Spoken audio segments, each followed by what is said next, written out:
Del Evangelio según San Mateo. Juan el Bautista oyó hablar en la cárcel de las obras de Cristo y mandó a 2 de sus discípulos para preguntarle: ¿Eres tú el que ha de venir o debemos esperar a otro? Jesús les respondió: Vayan a contar a Juan lo que ustedes oyen y ven. Los ciegos ven y los paralíticos caminan. Los leprosos son purificados y los sordos oyen. Los muertos resucitan y la buena noticia es anunciada a los pobres. Y feliz aquel para quien yo no sea motivo de tropiezo.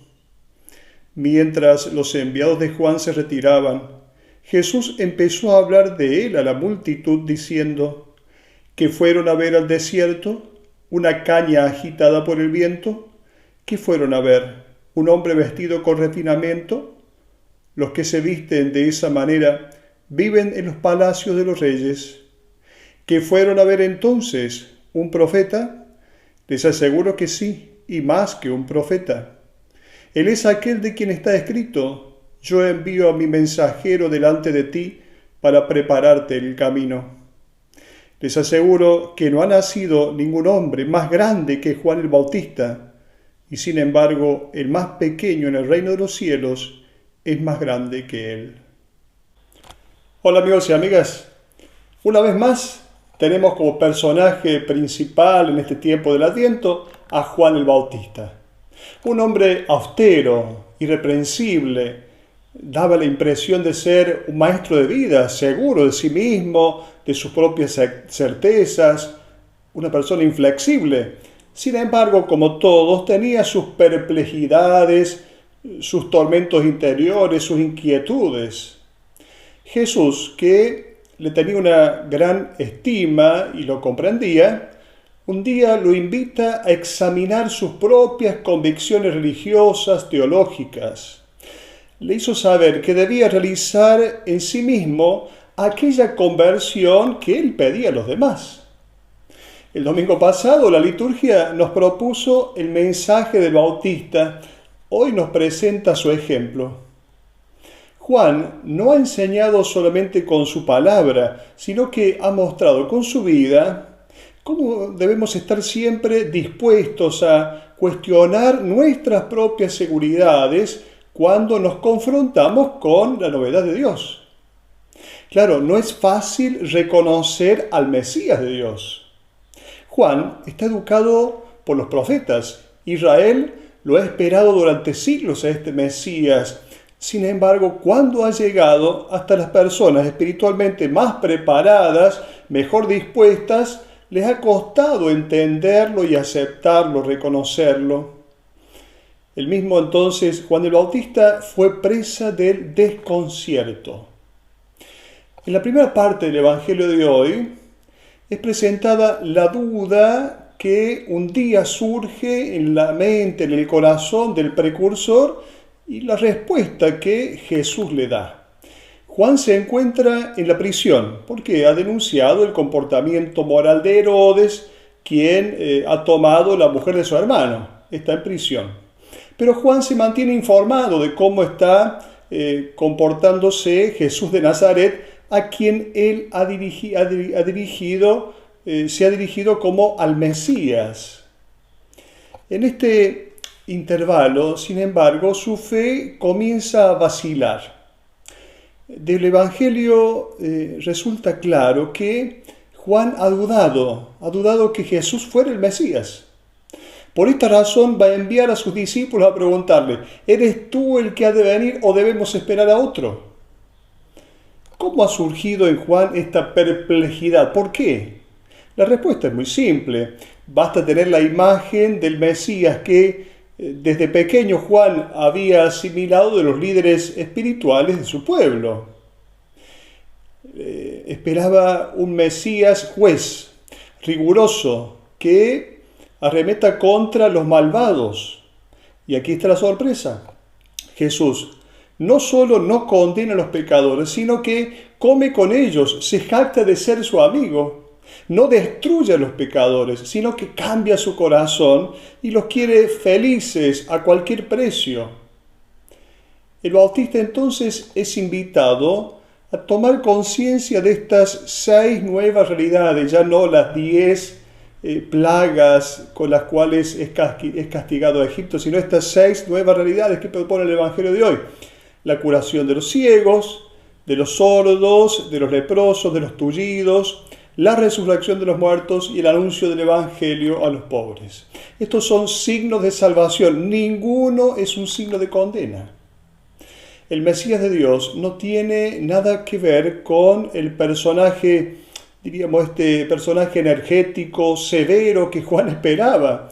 Su modo de proceder ha escandalizado al precursor, a Juan, y continúa también escandalizando hoy. A veces en la Iglesia Católica pareciera que hay muchos juaninos, entre comillas, seguidores de Juan, juaninos severos que cristianos misericordiosos. Los hay todavía quienes piden al Señor que intervenga para castigar a los impíos, quienes interpretan como castigo de Dios las desgracias que se abaten contra las personas que han hecho el mal. Jesús concluye su respuesta con una bienaventuranza, la 10ª que se encuentra en el Evangelio de Mateo. Bienaventurado quien no se escandaliza de mí. Por lo tanto, entonces hay una invitación al Bautista a considerar o a reconsiderar sus convicciones teológicas. El Bautista es la figura de un verdadero creyente, porque se debate entre muchas perplejidades, se cuestiona, pero no niega al Mesías, no reniega del Mesías porque no se adecua a sus criterios, duda de sus propias convicciones. Preocupa siempre las personas que confunden las propias certezas con la verdad de Dios.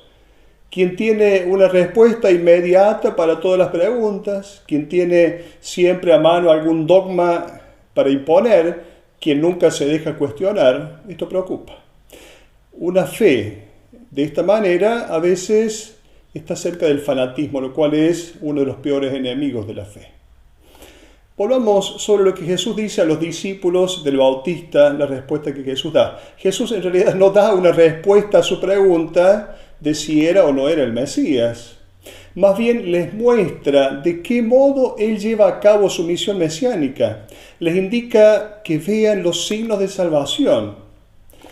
Estos signos de salvación que son la vida que emerge, la vida que florece, la dignidad recuperada de la gente, la creación entera que tiene la posibilidad de llegar a ser plena.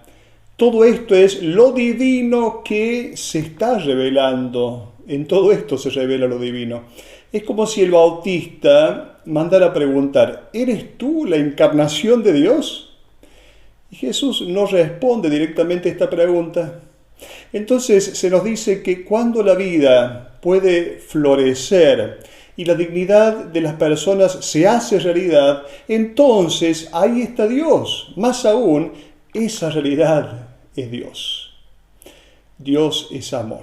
Entonces Jesús de Nazaret es el hombre que, promoviendo la vida, hace que Dios se haga presente o se revele como tal en este obrar que humaniza. Entonces, si quisiéramos nosotros decir quién es Dios, o mejor, qué es la divinidad, desde el Evangelio de hoy podemos decir esto. Los ciegos ven, los paralíticos caminan, los leprosos son purificados, los sordos oyen, los muertos resucitan, la buena noticia es anunciada a los pobres. Entonces, la encarnación es mucho más que un Dios encajonado dentro de un cuerpo para poder actuar. En realidad, cuando la vida crece, cuando el ser humano es planificado como tal, cuando se cuida la vida, cuando se cuida la naturaleza, entonces tenemos la divinidad en obra. Entonces, más que pensar que Jesús sea el Dios encarnado de lo alto hacia lo bajo, más bien pensemos que Jesús, actuando vitalmente a favor de la vida, ahí se manifiesta la divinidad. Entonces, más que pensar en la encarnación de un Dios o un Dios que se hace carne, diremos que cuando emerge la vida en todas sus facetas, entonces ahí está la revelación de la divinidad. Porque Dios no es otra cosa que vida. Y cuando la vida puede florecer, expresarse en plenitud, ahí está la divinidad que se está revelando. Por eso Jesús va a decir: yo y el Padre somos una sola cosa. Quien me ve a mí, ve al Padre. Las obras que yo realizo son las que el Padre me mandó a hacer. Pero esto no es una cosa reservada solo a Jesús de Nazaret. Todos podemos obrar de esta manera. Cada persona que se toma en serio el cuidado de la vida en todas sus dimensiones, la vida personal y la vida que está alrededor, entonces ahí nosotros somos la encarnación de Dios.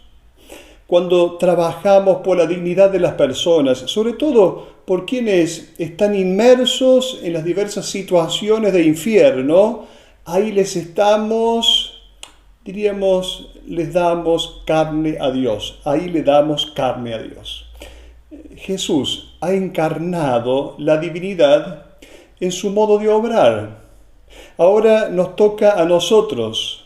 Por eso la Navidad es la memoria de que podemos vivir como Dios. Navidad no es la memoria de un Dios que se hace carne, sino que es recordarnos aquí y ahora que nosotros podemos encarnar la divinidad haciendo crecer la vida. Por lo tanto, pensemos que nada nos viene regalado de lo alto, sino que todo debe florecer desde abajo. Todo debe emerger desde abajo. No esperamos que la vida nos venga regalada. Somos nosotros los responsables de dar a luz la vida. La única gracia para el cristiano es la gracia de la responsabilidad. La gracia no es una flor que hay que recoger, sino un pan que hay que amasar. Celebremos entonces la Navidad, no recibiendo a un niño que viene de lo alto, sino más bien encarnando el bien, llegando a ser más humanos. Hasta la próxima.